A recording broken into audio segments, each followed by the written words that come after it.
So I've been working under the basic plan and the understanding that most people were already using AI, but I'm finding that more and more that just isn't the case.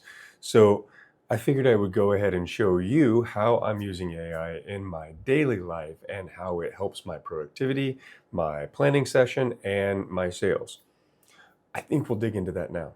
I don't want to reinvent the wheel, but I definitely want to explain just briefly what AI is and how it can help you. So, what AI is basically a robot or a software that understands the human language and has a knowledge base in which it can pull from. Those are the two things that it needs. It needs to be able to speak the language that you're speaking, then it needs a knowledge base in order to use from. There are several different types out there and even ways to trick what knowledge base that it's using. But in this particular case, we're just going to talk about a general AI. So this is your ChatGPT or your Google Gemini or Claude or whatever one that you happen to be able to use or want to use. It's brand specific. Different ones are good and bad at different things. So I highly suggest that you test several out, but just find the one that you like. And I'm not paid by any of these, so I can say anything about my personal use. Personally, I use Gemini and I like it quite a bit. It's got a lot of options and it's pretty good at the things that I need it to be good at. Now, AI is good at taking specific instructions. So, what does that actually mean? So, the emphasis is on giving it enough information to make sure that it gives you good feedback. So, not just what can I have for dinner, more what should I have for dinner? I like pasta, I like fish, and I like hamburgers. In my current kitchen, I have these ingredients. Tell me what I should make. Or I'm in this area. What's a best restaurant that you think I should eat at? I really like this type of food. So rather than asking it a very general question, give it some details and give it some stuff that you actually need. So price does matter to me on my food. Or maybe even have it ask you a series of questions which will help you walk through to what you should actually have based on your individual preferences. Also, make sure that you're specific whenever you give it prompts. Make sure that you are giving it ideas of what it is that you're looking for, not just Googling it based on what is a car, but more so like, I'm looking for a new car. I need it to meet these criteria. Can you make some suggestions or walk me through a process that might help me figure out what car I want? It's important to be precise. Now, we have to pause here in order to talk about ethics just a little bit because the reality of it is that AI is a very powerful tool and it has a lot of good things. But with a lot of good things comes a lot of bad things. But let's talk about the two main things that you should be concerned about. Number one is misinformation. If you're going to be using AI, do not just let it make something and send it. Always check its work. You're checking your own work, you're checking its work. Make sure that what it's coming up with makes sense in what it is that you're doing. I have seen it make some mistakes. I have seen it get off topic and not talk about the same thing anymore that I was talking about in the first place. So make sure that you're checking it for misinformation. The number two thing is your personal information. Now, there's a saying that if the product is free, then you're the product. So the reality of it is that if you're using AI, I wouldn't put personal information in there, or PII as we call it in the tech industry and in the healthcare industry as well. Basically, this is your social security number, your date of birth, maybe some of your financial information, some of those types of things. I don't know that I'd put that in AI. I would be, sort of less specific about those particular things. If you really have questions, you can always read the user guide to whatever particular tool it is that you choose. All right, let's really dig into the meat and potatoes because I have got something great here for you. I'm going to talk about the 6 ways that I actually use AI in my day-to-day business and give you some ideas how it can help you save time, energy, and just come up with better ideas. Here we go. Number one. So, brainstorming and idea generation. A lot of the times, I just have an idea. I just have a thought process, and I'm not sure that I'm on the right track. What I'll do is I'll start to have a conversation with AI. Let me just break down that in an actual example. So today I had an idea that maybe I should buy a UPS store. The one in my particular area is always busy. So what I would do is I would go into AI and I would basically tell it, I'm thinking about buying a UPS store. Can you help me decide if I think this is a good idea or bad idea by asking me a series of questions? We're going to brainstorm together. Put that into AI and just see what starts to come out. It's going to literally walk through the entire process with you to see if this is a good idea or not. You can take that information, copy, paste it over into a Word document, and start to reread that, start to look at it, and start to think about whether or not you think this is a good idea. So make sure that you understand that it's AI and maybe even a Google document. That second part you may not necessarily have to have if you walk through a series of questions and you find out like, I'm just making an example, but let's say that the startup capital for something like this is $1 million in liquid assets. Well, if you don't have $1 million in liquid assets, you pretty much just decided that that thing wasn't the best idea. So you can move on from there. The second way that I use it is to summarize large documents and maybe even analyze large documents. I don't know if you do this in your job, but sometimes in my job, I have to look at PDFs of documents that are 60, 70 pages long. I find that knowing every single bit of that, putting that and committing that to memory is not really necessary in my particular area of expertise. So maybe it's system requirements or something like that, or it's a user interface document or something like that. I will put that into AI and I will start asking it particular questions like, this is an entire user manual for a particular software. Can you pull out the minimum system requirements for me? And it'll actually do that. It'll pull out these system requirements. It might even be like a entire PDF on a processor of software. I might say, hey, summarize this into something a little bit easier to digest. Or maybe you've created a PDF document that is an industry standard for yourself and it's really long. And now you have to give a briefing to a smaller audience that doesn't necessarily have to have your knowledge level, but they have to have a level that makes them efficient. You can put that into AI and have it help you write a one-page summary, which will help these people get a basic document that they can refer back to when they need to have that industry specific information, but don't necessarily need to completely memorize an entire document. Now let's talk about the third way, which is content creation and editing. So a lot of people are probably using it this way. You need to write an email and you go to ChatGPT or your particular AI of choice and you're basically saying, hey, help me write this email. Now I will caution you here that people know that it comes from AI. It's that common now. So I highly suggest that you write the email for its format in AI, but then go back and give it your personal twist so that it sounds like it comes from you. It's much more personal and you won't be like everybody else. If you're writing sales copy or sales cold emails and you're going to just ChatGPT and you're saying, hey, help me reach out to my customers and sell them my detailing process or my detailing system or something like that, you're going to get an AI answer, and I can guarantee you that your competitors are doing the same thing. So make sure that you're using it for creation of content, but not a final product. You have to go through and add it to yourself.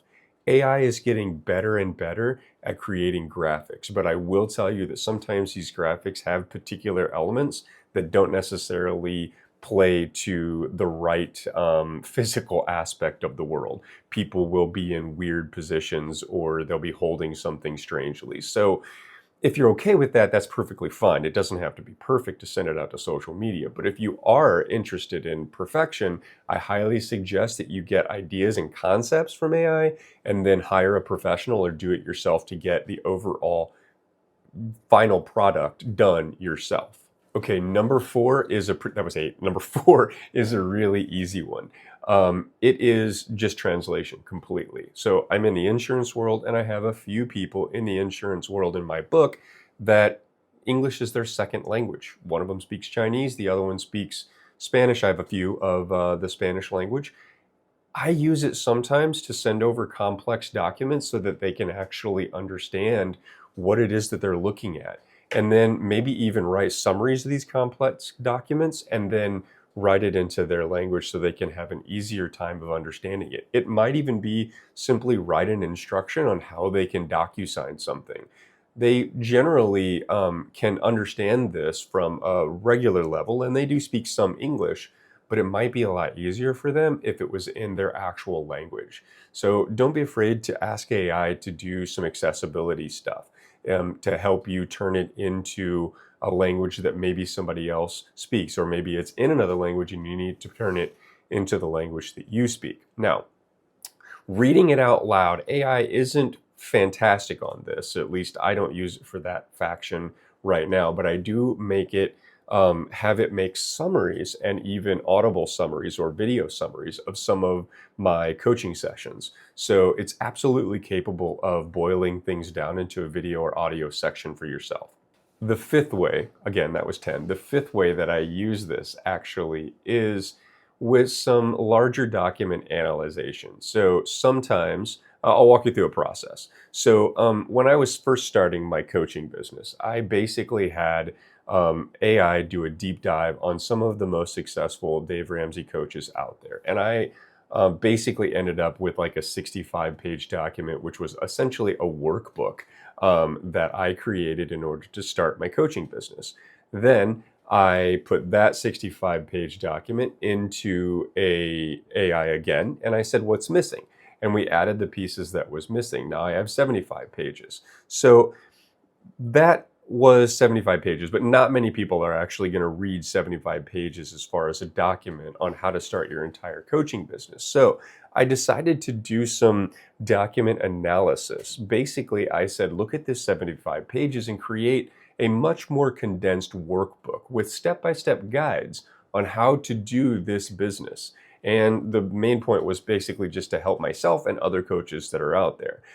There's actually a spot on my website where you can get access to that document if you want to take a look at what that is, or you're trying to start a coaching business on your own. That's perfectly fine. It's free. Head on over to my website. But now I've got this workbook, right? Now I've got this small, it was basically like a 7-step process that anyone can follow 1 through 7 and start, at least have a really good start on their actual coaching business. And this is all done with AI analyzing a much larger document that it helped me build in the first place and boil it down to something that has action steps in it. That's just one example. There are a ton of examples where you could give it documents that you've created, documents that you pull from the internet, free documents that you're pulling from the internet, and you want to use it to take 3 documents and combine them into one summary of all 3 or something like that.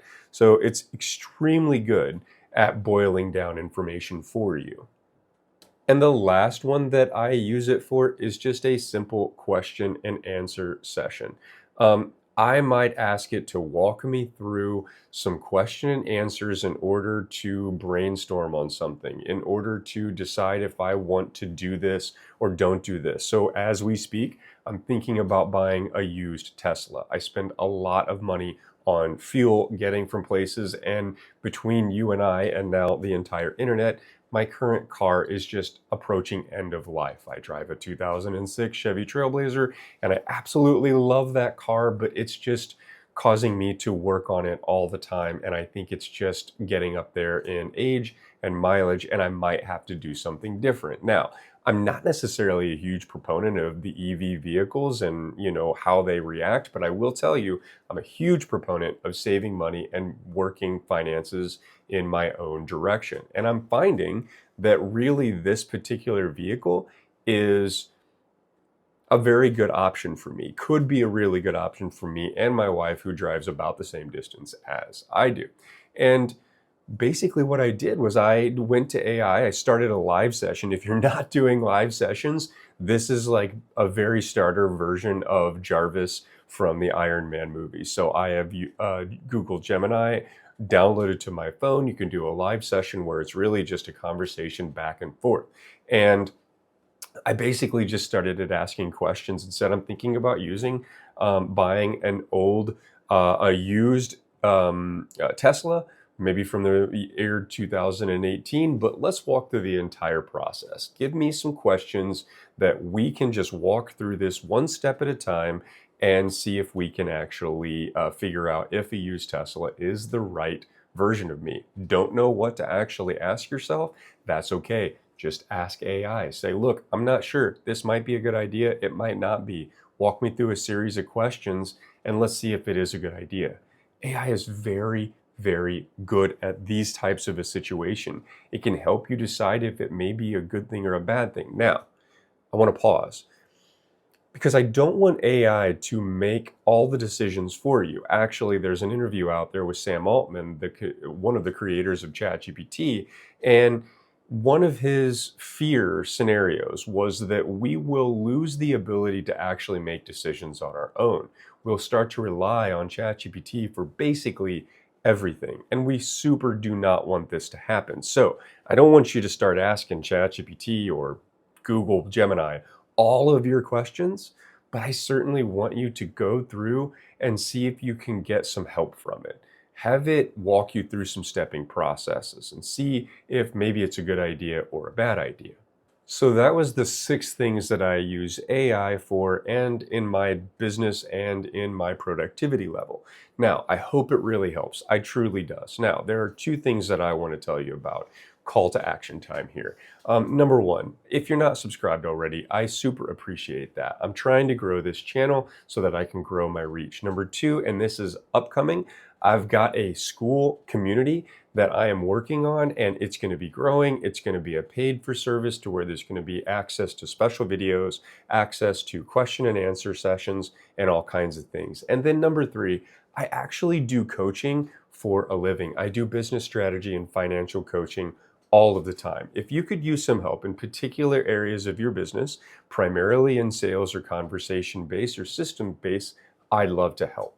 You can get my website below and we can work together. The first consultation is absolutely free. It won't cost you anything at all. So pop on over there and shoot me a message and schedule some time and we'll just talk about it and we'll talk it out. Thank you very much for watching. Goodbye. Hey, it's me again. If you liked this video, you're going to love this other video on productivity and my routine. Take a look at it here or wherever it shows up. Take a look at it.